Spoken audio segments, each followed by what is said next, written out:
Hello and welcome to Turks and Jerps. Let's say you just 3D printed yourself a body for your RC, Turk, or Jerp. The first thing you need to do is sand it. You sand it smooth. You might say, well, I'll just give it a couple heavy coats of filler primer and I can skip that sanding step. Nobody will know the difference. Wrong. That'll look bad.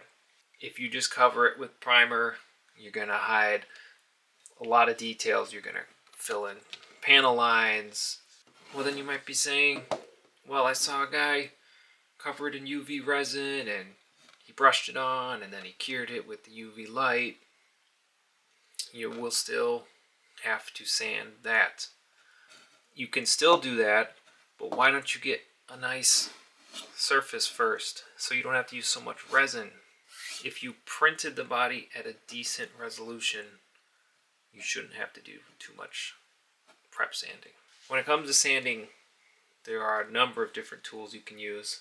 I have quite a few, and they all have a certain place. So let me show you what tools I like to use and how I like to use them. This is just my personal preference. A lot of people ask me what I use, so I'm going to share with you. If you have something you like to use, you can share that in the comments. What prompted me to make this particular video, first of all, was I just bought a new sander and I want to show it off. But more importantly, I've just started working on a body for someone. They had it primed and they sent it to me and they want me to paint and all that stuff, but it wasn't sanded, or it wasn't sanded a lot before I got it. It would have been more work for me to try to sand the primer and fill it and clean it up than to just strip all the paint off. So I soaked the body for a couple days in concentrated degreaser. I used Purple Power. I find it to be the safest way to remove paint from printed bodies and polystyrene or ABS bodies. It doesn't damage the plastic. After I let it soak and I scrubbed it with a brush, pretty much all that primer came off, and it revealed quite a bit of imperfections, but they'll be easier to tackle now that all that primer's out of the way, because it was just going to gum up the sandpaper. Before I stripped it, you couldn't even see this panel line, but now you can. So anyway, well, while we have this out, let's start with the small details first. So in the grill, it's a little rough. There's still some primer in there that I couldn't scrub out, and it's just rough. So this is a great tool to have. They come in all sorts of varying grits. It's a sanding stick or like a nail file, emery board, whatever. So I have these in all different flavors, and they're perfect for that. And you know, they're flat, so you can sand larger surfaces. These are great. Definitely recommend those. Something else would be just a file. Those also work well, and they can remove a lot of material quick and leave a nice smooth surface. And you can finish it with this finer grit. Got files. You definitely want some of those. Round file. Those are ideal for getting in here. And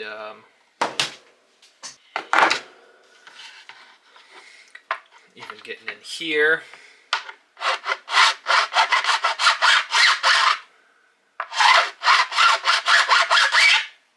So that can smooth things out in a hurry. Another thing that I keep is just a little sanding block, a little spring-loaded deal. Just put your sheet of paper on, and this is great for large flat surfaces. And you know,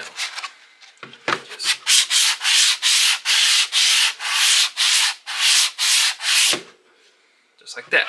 So this is, I believe, let's see this. So this is 60 grit. I wouldn't recommend going anything rougher on a printed body, but you can remove quite a bit of material with some 60, and then go to like maybe 120 and 220, and then hit it with some primer and see where you're at. But I also like the sanding block if I'm doing like a crew cab conversion and I have 2 cabs. This will keep the roof flat, so we don't have a dip in the middle, because that looks the worst. And here we have sanding sponges. I prefer to use these towards the end, you know, like after the bulk of the material is removed. I use these just for smoothing it out, right before primer. You can't really sand the 3D printed bodies very well. Even with the coarser ones, it just doesn't get great results for me. So this is just kind of like a finishing thing for me. These also work well for sanding filler in like some kind of deep places. So these can work in like situations like this. Depending on how smooth I can get this, I'll probably skim coat all this with some filler, and then I'll probably use sanding sponge to get that. I can get in the contours pretty well. And then sometimes just regular old sandpaper. Fold it over and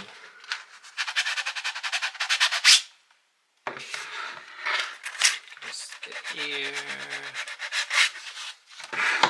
So always keep some sandpaper too. Alright, that's it for the manual type. Let's move on to power tools. This is a handy little tool. The Proxxon pen sander. It's a 12 volt, so you need the little adapter, the little power station that it plugs into. But you can also plug in some of their other tools to that and have a nice little micro tool arsenal. So I really don't use this a lot. I thought I would use it more. It's really only good for just very small, hard to reach places. Like getting under here.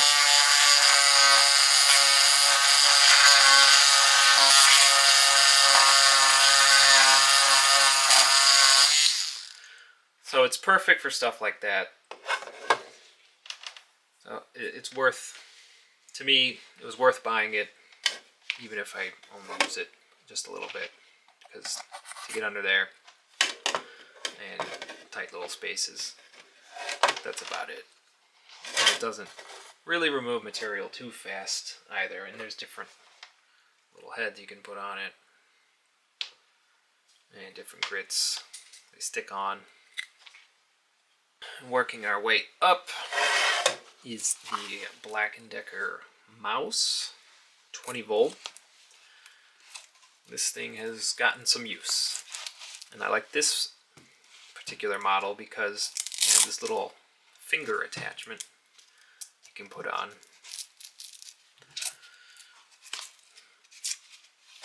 Just for some closer detail.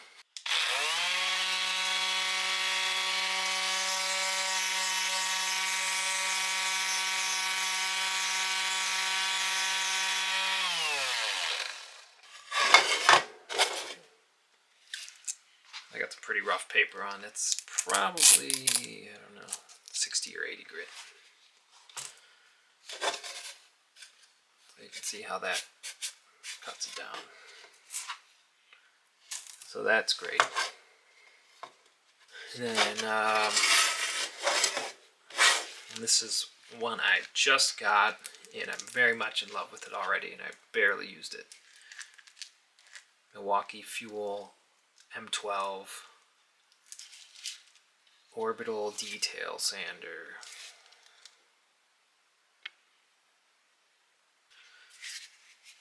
It's got 4 speed selections on it. It's very lightweight. It's got a good feel, and it's got a lot of control.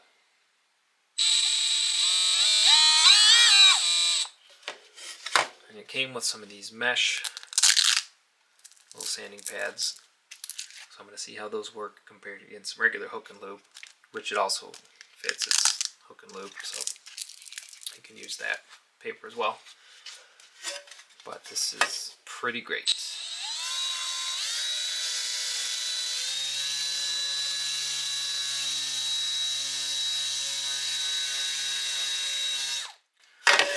So when you're using power sanders on 3D printed bodies, especially PLA, you want to keep the sander moving. You don't want to stay in one area and heat it up, because obviously how these printers print is it heats the filament and squirts it out. So you don't want to heat it up, because then it'll get soft and melt. And the same goes for hard bodies, ABS, polystyrene, because you'll gum it up. So just keep it moving and don't generate a lot of heat. So work on a little bit, jump over here, and kind of got to jump around. But with this one, with the slow speed control, I don't think I have to worry much about heat. Kind of the same, but kind of different is an oscillating tool. I don't really ever use this for sanding because I have other lighter, more better suited tools. But if this is all you have access to, you can use one.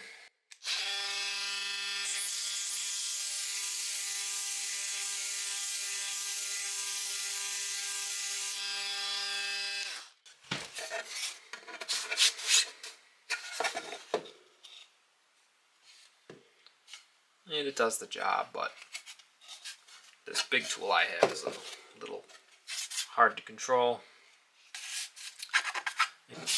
And then due to the way that it moves, it'll probably generate a lot of heat, so not the best option. But if that's all you have, you could probably make it work.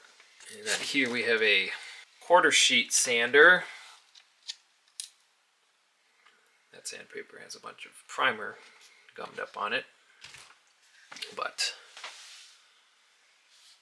I like to use these for big flat surfaces, and pretty much just that.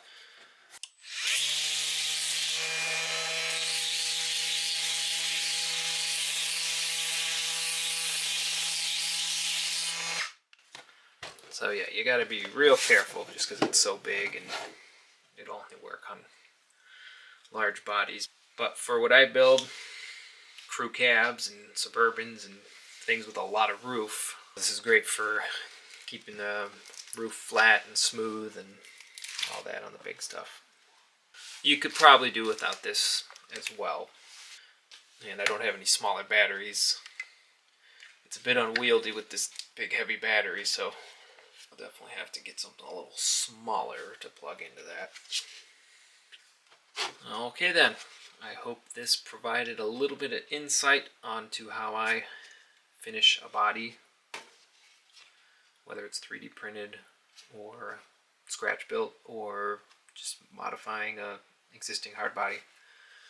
So this is a smaller FJ60 body here, that about 1/18 scale. So this was all pretty much sanded. This was PLA. And it was mostly sanded by hand just because of the size. Used a little bit of power sander on the hood, but because of the roof detail, I was very limited. So sometimes you just have to use the old sandpaper and some elbow grease. But I used these a lot, the sanding sticks, nail files on this one. Getting in here and all that. You know, and they've got a nice hard edge, so you can see right there. I could get in that nice and clean. This is almost ready for paint. There's still a little bit of print lines that I could probably sand out. So once I get those out, I'll prime it again, wet sand it with 400 grit, and it'll be ready for paint. I will, oh, and I just noticed this. just noticed that needs a little bit of work. That's kind of got a boop boop. So I will put a link in the description for some of these bodies if you want to print them yourself. They're from various places. I hope this was able to answer some of the most commonly asked questions. Yeah. Thanks for watching. Bye-bye.